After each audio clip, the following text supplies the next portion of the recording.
Yo guys, tomato sauce in here, and today I want to go over how the most recent rounds of changes have affected the World of Warcraft uh, arena and solo shuffle tier list, right? How they've affected the essential meta of WoW Arena. So what I've done here is I've clipped my last tier list, and I have it side by side with what I consider the new rankings for the end of season. So if you're just tuning in to see how I ranked your specialization, you can take a look at that here versus how I ranked them in the, a couple rounds of changes ago. Essentially, this is my 10.05 tier list, and this is our 10.0.7 plus two PvP patch changes ranking system. So let's take a look at our S tier. Let's get started, and let's compare it to, the way I essentially had ranked these classes in the middle of the season. So now that we're rounding out to the last month, let's see where our classes are falling. So starting with our S tier, we have Arms Warrior coming up a spot. I just think this class has way too much utility, and the bleed build enabling 30-second goes for Arms Warrior is just massive pressure. I think every healer, even Restoration Shamans, are feeling the insane pressure of Arms Warriors. So I think it's safe to say they've come up from A tier firmly into S tier. Next, we have Restoration Shamans coming up a tier as well. You can see we had them in A tier last time. I think even with the nerfs that are going live on, on Tuesday, that Restoration Shaman's healing and many instant answers are just massively strong into this meta right now. So I think Resto Shaman is firmly the only S tier healer. You'll notice I say they are the only S tier healer right now. And I think the representation is actually reflecting that as well. Demonology Warlocks, they kind of came out of nowhere. Destruction was really big. And then somewhere in the middle of this season, Demonology Warlocks became the penultimate Warlock specialization. As you can see, I had them in B tier as a solid middle of the pack choice towards the beginning of the season, and they've now come up 2 places to cement themselves firmly in the S tier because anytime Retribution Paladins are good, Demonology Warlocks will essentially become one of the only counters. They have a Mortal Strike, they have multiple stuns, they actually have 3 stuns, they have Mortal Coil, they have Spammable Fear, and they have just a ton of pet damage that you can't deal with. And they were the only caster, one of the only casters, completely unaffected by Judgments of the Pure. So that between all of the survivability that they have, they've easily earned themselves a spot in the S tier, right? Survivability and utility. Next, our last mention in the S tier. You can see the S tier has massively changed since the last time I've done this tier list. We have Frost Mage, and I just think Frost Mage offers so much control and so much room for any partner that they get paired with in solo shuffle. And the fact that they really don't even have to chase polys anymore. It's really like, I want to be 40 yards. I want a PvE. You can go a Frostbolt specialization or the old reliable Ice Lance specialization. They both do the most damage in the world. You can't let a Frost Mage free cast. They have to be the target every time. But if you do screw up and happen to allow them to free cast, that's what you're gonna watch your entire team melt. They're gonna just freeze and die. That's gonna be it. So yeah, Frost Mage firmly come up 2 spots and cemented themselves into the S tier for end of season pushes. With multiple specialization options. They're just in a great spot right now. And they work really well with Demonology Warlock, Arms Warrior, Windwalker Monk, anything, really. Frost Mage actually enables anything in the game right now because of the oppressive roots, slows, and just massive amounts of damage if they aren't focused. So, yeah, Frost Mage is in a great spot. Let's drop down to our A tier. You'll see Retribution Paladins are firmly in the number 1 spot of the A tier. They are down from the S tier where I had them last time. The nerfs, Ret has gone through, I believe, 2 or 3 different iterations of nerfs since their rework, right? The rework was absolutely insane, completely untested. The representation of Retribution Paladins going up to 38% on the ladder. I was way ahead of the game saying, hey, as we go into this rework, I don't think it was tested enough. I think they're going to be absurd, right? I might have missed a couple other pieces on the S tier because the meta massively shifted once Rets became, the penultimate class in the game. But yeah, I think now Retribution Paladins will be still strong, still very difficult to deal with, but a lot more manageable, right? So this latest round of nerfs, I think, has brought them down from this S tier because these S tier classes really don't have many weaknesses, and they counter just about everything in the game, right? But Red is just like a great utility class now. They're going to be the targets again because their survivability is taking a big hit. But in the right hands, right, Retribution Paladin can still be a very devastating class. Shadow Priest, they've gone through a couple rounds of nerfs. I think they'll probably be S tier in the beginning of next season, but where they are right now is just a solid A tier position. Ton of utility, very good damage. Just kind of tough to play when you're the focal point of every encounter. If you play a Shadow Priest, you're pretty much telling everybody I enjoy being the target and I love not having very much mobility. Train me. I'm gonna take those hits. So that's where Shadow's at right now. Next, we have Fistweaver. Prior to these nerfs that just went out, that are going out on Tuesday, rather, I would have put Fistweaver in the S tier with Resto Shaman, but I think they're going to fall off a little bit. I think these nerfs were well targeted, but they're still going to be a solid high A tier healer. They're going to do well into, everything on the ladder right now. It's just very difficult to play Fistweaver into a Frost Mage meta because you need to connect with your targets in order to heal. So you really got to hope there's some pets scattered about, like a BM Hunter's pets or, a Demo Lock's pets, because you're not going to connect to a Frost Mage for very long after your Crane is gone. Next, we have all three Hunter specializations in the A tier.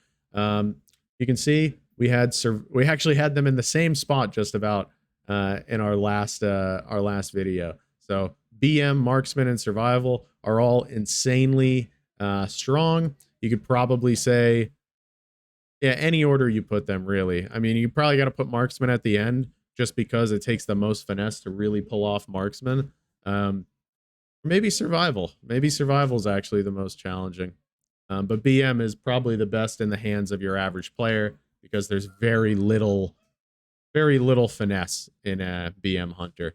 Next, we have Destruction Warlock, which is still firmly in the A tier, in a great spot, followed by Boomkin, which has come up a tier, from the B tier where I had it previously, followed by Windwalker Monk, who I think works very well with all of our S tier classes in this meta.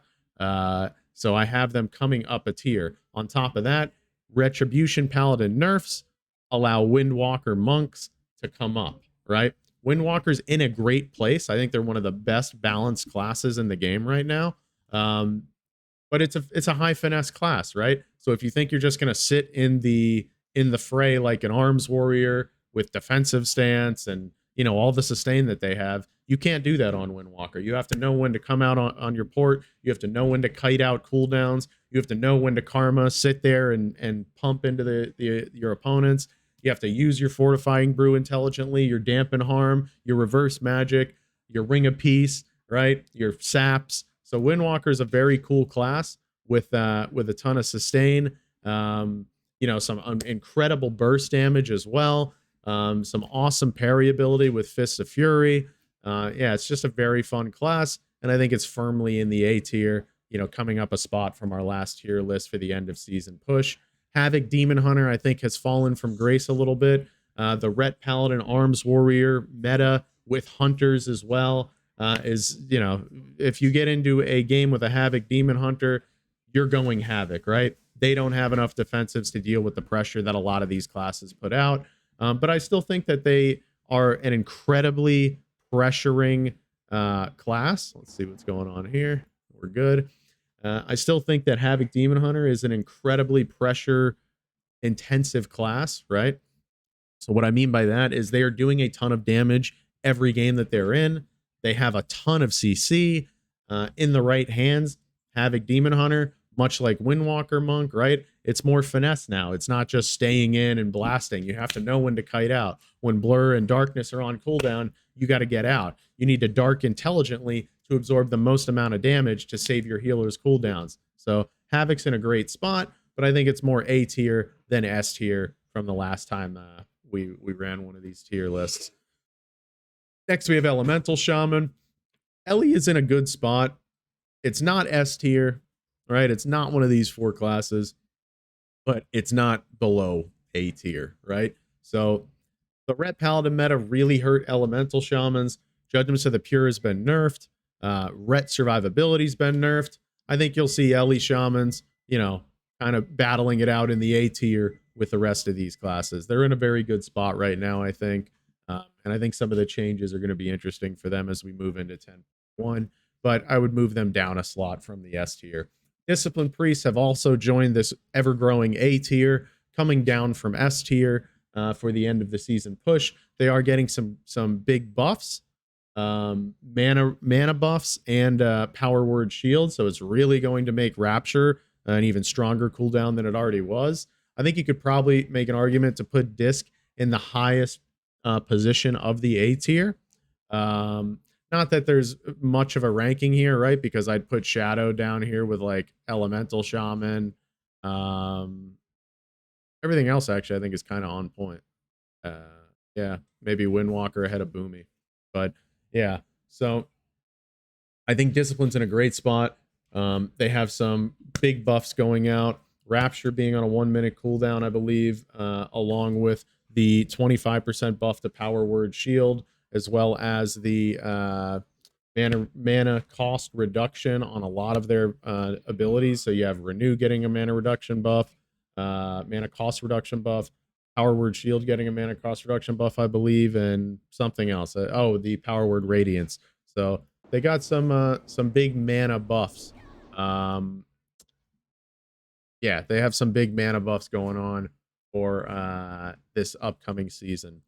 Now, let's go down to where I believe the following specs that are in the B tier, right? So some things have not changed, but some things have, right? So last time our B tier, right, we had Boomy, Feral, both mage specs, Windwalker, Enhance, Resto Druid, and Demo. Yeah, B tier's changed quite a bit because I think we've seen our DK specializations fall from grace now, and Holy Death Knight is getting some big buffs coming in on Tuesday, but I think the specs that are strong are very strong into Unholy and Frost and very disruptive for Unholy and Frost. Can you get wins on Unholy and Frost? Absolutely. Every specialization on this B tier has the ability to get, to hit 3K rating with the right player playing it. But the average player, I think, will struggle on these specializations. I think your Feral Druids, although they have some great AoE bleed capabilities, I think they're in a weird place right now, right? They have to give up a lot to take Cyclone. The Ferals that I have seen take Cyclone have been stunned out of form and killed. It's great AoE pressure, but it doesn't work with every class like I think a Windwalker, an Arms Warrior, or even a Retribution Paladin, Beast Mastery Hunter, Shadow Priest, right? All these specializations on the A tier have a commonality where they really work well with everything. B tier, I don't think works well with everything. And I think they've really kind of hurt Feral's ability to play with Hunters right now, not only because of the survivability, but because Feral's so focused on these AoE bleeds that they've kind of lost that heavy single target pressure that they had in Shadowlands. So yeah, I think Feral is the pinnacle of the B tier. But then we go into Assassination Rogue, which has taken a massive fall from grace from the S tier because of the very large set of changes that have gone here. I still think it's a great specialization. I think in the right hands, right, Peekaboo on a Sin Rogue is going to be an S tier player. But again, the average player is going to struggle on this specialization in solo shuffle. So I've brought them down to the B tier. And again, this is all my opinion, right? This is not fact as much as I would love for it to be purported as so. We are also doing a little boost on the classic era servers, play around on a mage, because although I am messing with my warrior, got to get the mage going too. Um, Next, we have Fury Warrior. I think Fury Warrior is in a very strange spot. They do massive unhealable damage every minute and a half. But outside of that, they're very, they're just kind of there. They're not doing much. They don't have very much utility.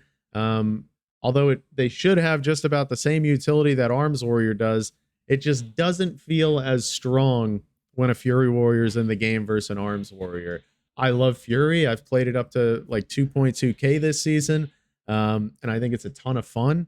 But you're really just trying to sustain yourself because you're pretty much the kill target every game.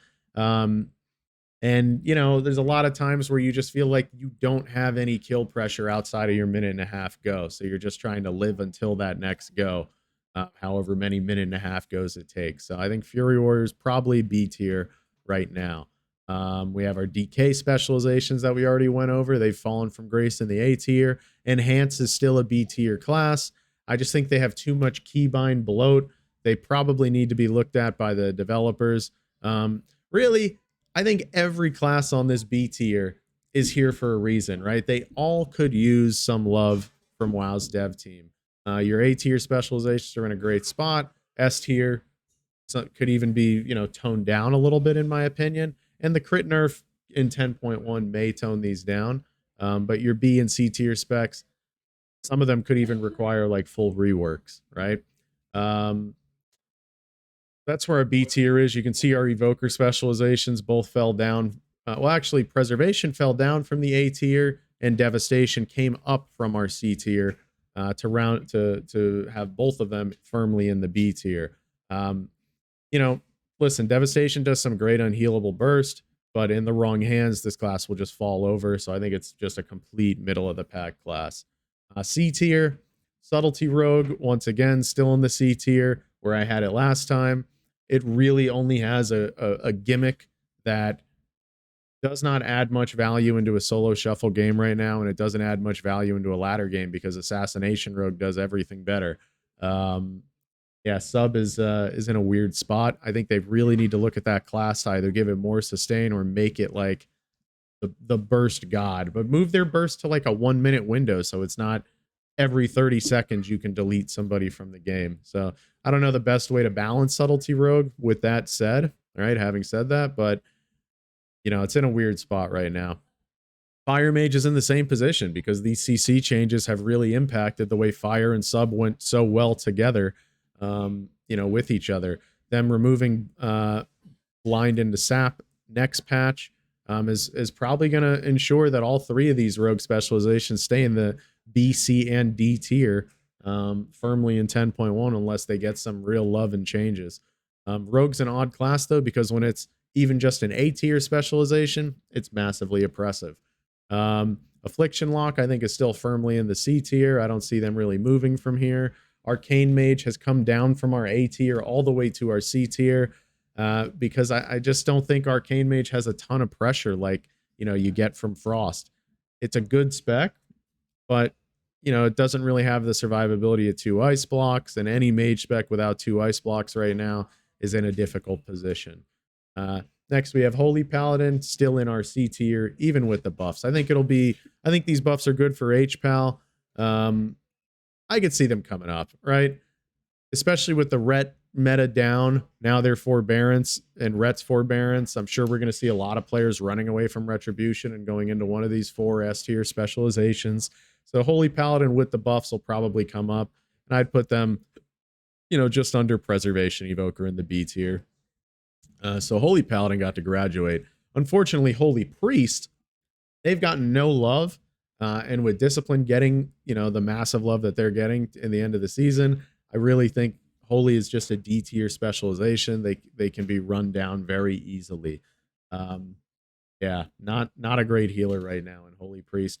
Restoration Druid for this end of season push, right? I don't think is in a good spot. I've actually dropped it 2 tiers from B tier all the way down to D tier. It's my favorite healer, but I just don't think the meta is very forgiving for a Restoration Druid right now, especially without that purge protection that they're getting in 10.1. And Outlaw Rogue is no longer the only class in D tier. They have been, joined by Holy Priest and Restoration Druid in the D tier. So nothing much changed for Outlaw, just kind of in a difficult spot. Yeah. So that's the tier list, boys. That's the end of season push rankings.